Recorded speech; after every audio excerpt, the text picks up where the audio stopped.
Gênesis capítulo 1. Provavelmente uma das histórias mais famosas do mundo, certo? A da criação. Mas e se a gente olhasse para ela não só como um texto sagrado, mas como uma narrativa? Uma história com uma estrutura incrível que começa de um jeito, olha, bem dramático.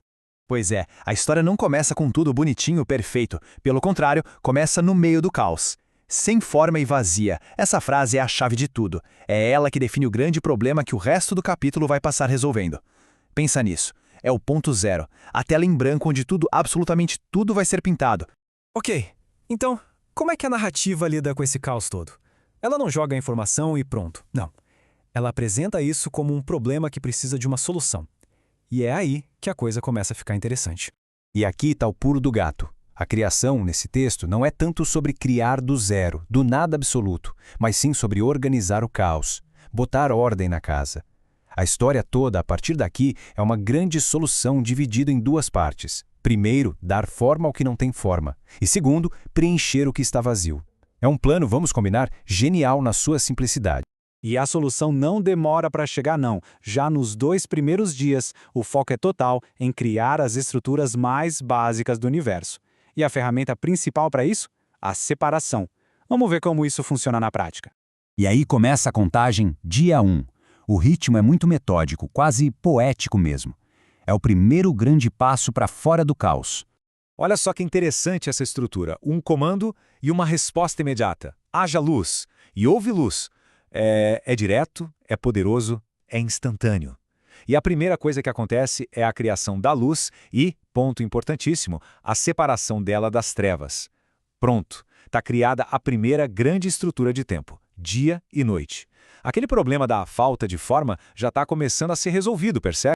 E a narrativa segue nesse mesmo ritmo sem quebrar. Avança para o segundo dia, continuando esse trabalho de organização fundamental do mundo. E aqui a gente vê mais um ato de separação. Uma expansão, que o texto depois chama de céus, aparece para dividir as águas. Então agora existe um espaço entre as águas que ficam lá em cima e as que ficam aqui embaixo. É como se a arquitetura básica do mundo tivesse sendo desenhada. Aos poucos, a ordem vai sendo esculpida a partir daquele caos inicial. Beleza. Com as estruturas principais no lugar, a fase seguinte é preparar os ambientes, os habitats e organizar o cosmos. A história vai ganhando mais e mais complexidade. Então chegamos ao terceiro dia. E nesse dia, a coisa é dividida em duas partes. O foco agora é naquele espaço que foi criado logo abaixo dos céus. Primeiro passo, mais uma separação. As águas se juntam num lugar só e, pronto, aparece a terra seca. Agora o mundo tem terra e mar. Mas não para por aí. Imediatamente essa terra novinha em folha já produz vegetação. Ela não fica vazia nem por um segundo. Tá vendo o padrão se repetindo? O problema da falta de forma é resolvido com a terra e o problema do vazio começa a ser resolvido com as plantas. Genial! Ok, a Terra está pronta, já está começando a ser preenchida, e agora a narrativa faz o quê? Levanta o olhar, vamos para o céu, por quarto dia, onde o próprio cosmos vai ser organizado. E olha que legal, os corpos celestes não são só luzes aleatórias no céu. Não! Eles têm funções bem claras. O luminar maior, o Sol, para governar o dia. O menor, a Lua, para governar a noite. Eles viram marcadores de tempo, estações, dias, anos. É a organização do tempo e do espaço, agora numa escala cósmica. Então, vamos recapitular? O mundo já tem forma, os céus estão organizados, agora a narrativa caminha para o seu grande clímax. A hora de preencher todos esses espaços com vida.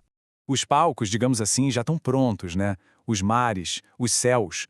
Chegou a hora de colocar os atores em cena. E o quinto dia é todinho sobre isso.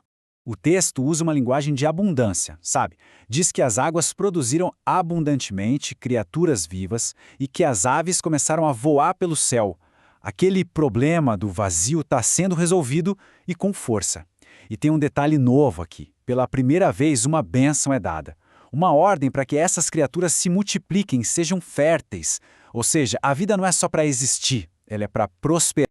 E agora, chegamos ao 6º dia. O último e, com certeza, o mais cheio de acontecimentos.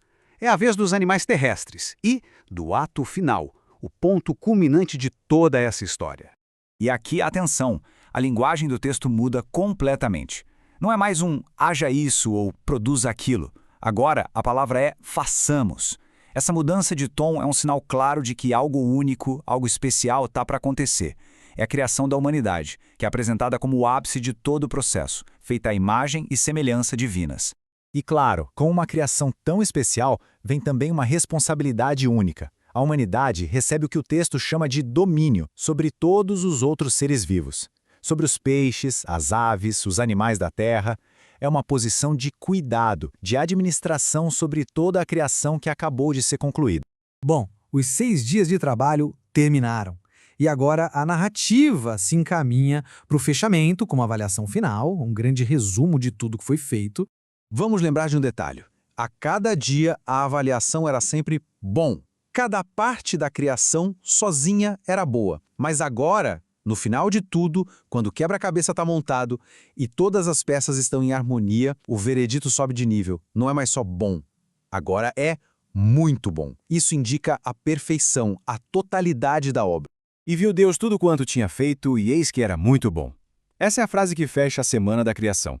É a confirmação final de que aquele problema lá do comecinho, do mundo sem forma e vazio, foi 100% resolvido.